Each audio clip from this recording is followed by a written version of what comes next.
تو اس لیے فوکس یہ ہے کہ وہم ایک قابل علاج بیماری ہے جس کا علاج گفتگو کے ذریعے یا دوائیوں کے ذریعے کیا جا سکتا ہے. اور اگر اچھا میڈیکیشن ہے وہم کے علاج کی؟ میڈیکیشن بھی ہے اور سائیکو تھراپی بھی ہے, دونوں چیزیں ہیں. ٹھیک ہے. تو اگر اس کا علاج کیا جائے تو یہ قابل علاج ہے اور کافی حد تک بندہ اس سے نکل سکتا ہے. شکریہ ڈاکٹر صاحب, آپ نے بڑی ہوپ فل بات کی ہے کہ جو لوگ یہ سمجھ بیٹھے ہیں کہ ان کے وہم کا کوئی علاج نہیں, تو ان کے لیے یہ ایک ہوپ فل نیوز ہے کہ ان کے وہم کا علاج دستیاب ہے اور ڈاکٹر وحید رزاق اس کا علاج کرتے ہیں.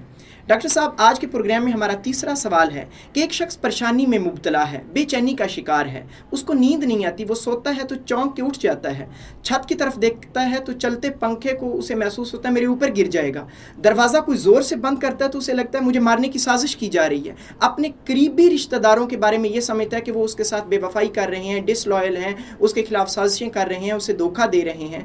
اپنے فیوچر کے بارے میں بڑا وہ شخص پیسیمسٹک ہو جاتا ہے, اسے لگتا ہے کہ مستقبل قریب کے اندر وہ ذلیل و خوار ہو جائے گا, غربت سے دوچار ہو جائے گا, اسے لگتا ہے کہ وہ اپنے اندر سے موٹیویشن کو کھو دے گا, وہ موٹیویٹڈ نہیں رہتا.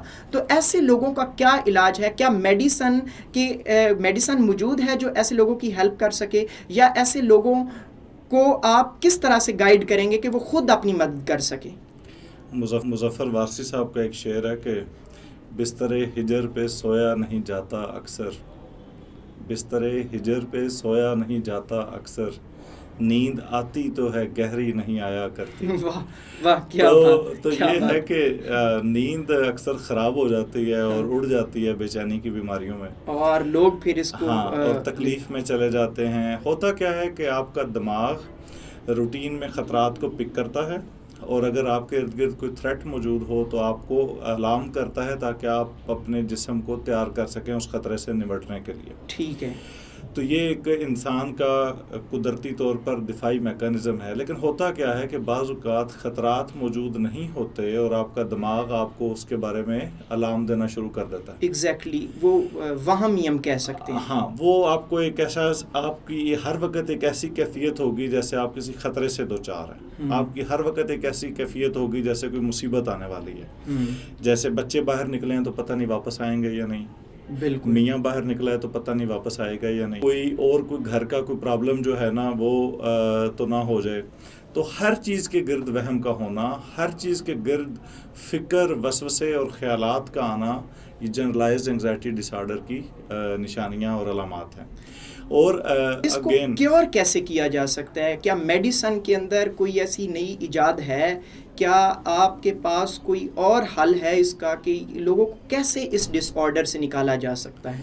اچھا, جو جنرلائزڈ انگزائٹی ڈس آرڈر ہے obviously یہ قابل علاج ہے, اس میں گفتگو کے ذریعے علاج ہے. مثلاً اگر تو کوئی ایک خاص ٹاپک ہے جو کہ آپ کو پریشان کر رہا ہے تو آپ اس ٹاپک کے بارے میں قرید کے, اس کے بارے میں بات کر کے اور اس کی تھاٹ ریسٹرکچرنگ کر کے ہم اس کو ٹھیک کرنے کی کوشش کر سکتے ہیں. دوسرا طریقہ علاج دوائیوں کے ذریعے ہوتا ہے جس میں ہم obviously میڈیکیشن کے ذریعے اس انگزائٹی کے لیول کو ذرا کم کرنے کی کوشش کرتے ہیں, سلیپ کو بہتر کرنے کی کوشش کر سکتے ہیں. لیکن یہ میں ایک غلط فہمی ذرا دور کرتا ہوں اسی موقع پہ کہ اکثر لوگوں کا بدقسمتی سے یہ خیال ہوتا ہے کہ اگر آپ سائیکیٹرسٹ کے پاس جاتے ہیں تو وہ کوئی آپ کو ایسی دوائی دیں گے جس سے آپ ہر وقت سوئے رہیں گے. سوتے رہیں گے. تو اس لیے یہ اکثر لوگوں نے میرے ساتھ بھی ڈسکس کیا, لیکن میں اب کیونکہ آپ کے ساتھ میرا تعلق ہے تو میں جانتا ہوں اس چیز کو, تو میں اکثر لوگوں کو اس کے متعلق گائیڈ کرتا ہوں.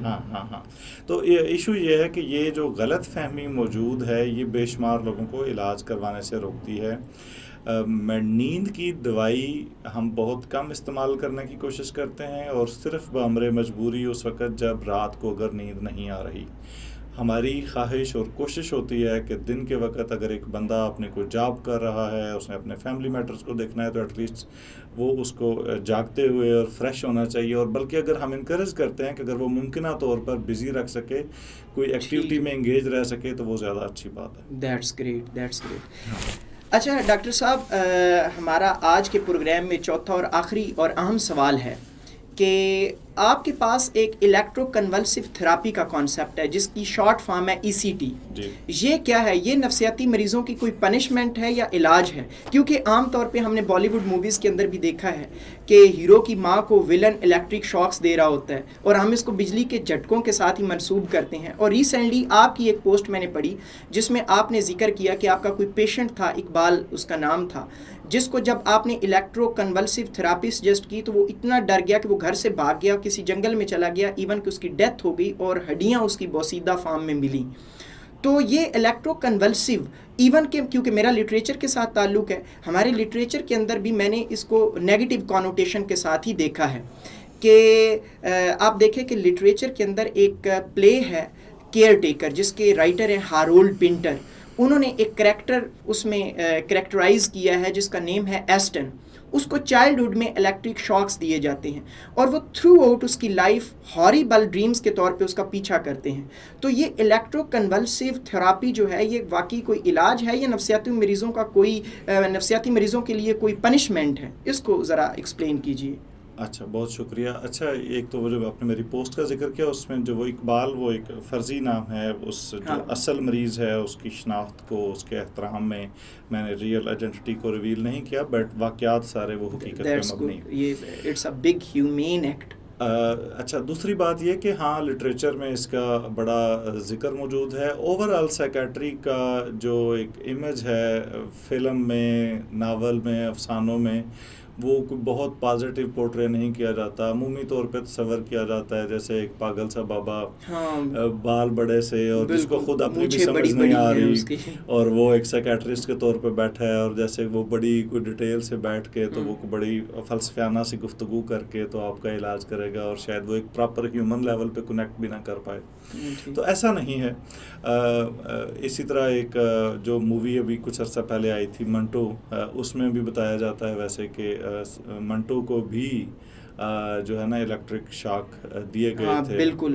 یہ شاہد ندیم صاحب اس کے رائٹر ہیں اور سرمد کھسٹ صاحب اس میں منٹو کا رول پلے کر رہے ہیں. بالکل. تو اس میں بھی ان کو ECT دی جاتی ہے. تو اس کو ایونچولی ظاہر ہے کہ ڈراماٹائز اور سینسٹائز وہ بہت زیادہ اس کو ہائپ کریٹ کرنے کے لیے اس طرح کا دکھایا جاتا ہے. حقیقت یہ ہے کہ ECT ایک انتہائی اہم لائف سیونگ پروسیجر ہے جو کہ ٹریٹمنٹ ریزسٹنٹ ڈپریشن میں، ٹریٹمنٹ ریزسٹنٹ بائی پولر میں اور دیگر کچھ لائف تھریٹننگ کنڈیشنز میں ایک معجزاتی کردار ادا کر سکتا ہے. اور لائف سیونگ ہے، بالکل سیف ہے. اس کی مورٹیلٹی یعنی کہ جو اس کی اموات کا رسک ہے اس کے ساتھ جڑا ہوا وہ تقریباً 1 لاکھ میں 1 فرد کے برابر ہے، جو کہ بہت باقی دیگر پروسیجرز اور آپریشنز کی نسبت اور علاجوں کی نسبت بہت کم ہے.